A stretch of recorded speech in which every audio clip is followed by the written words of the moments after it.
Gecə saatlarında Ağdaş rayonunda bıçaqlanma hadisəsi baş verib. Doğru Xəbər Azərbaycan Qafqaz İnfo istinadən bildirir ki, rayon ərazisində 1965-ci il təvəllüdlü Əhmədiyyə Qurbanov bıçaqla 53 yaşlı Yusif Hüseynovun qarın və kürək nahiyəsinə xəsarətlər yetirib. Bildirilir ki, bıçaqlanan şəxs rayonda fəaliyyət göstərən müğənni olub. Hadisəni törətməkdə şübhəli bilinən Əhmədiyyə Qurbanov isə gitar ifaçısıdır.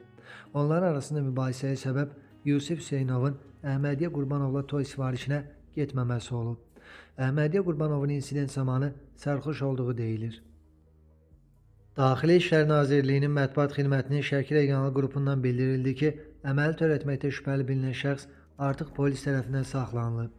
Xəsarətlərlə bağlı müvafiq ekspertiza təyin olunub, baş vermiş faktla bağlı araşdırmalar davam etdirilir.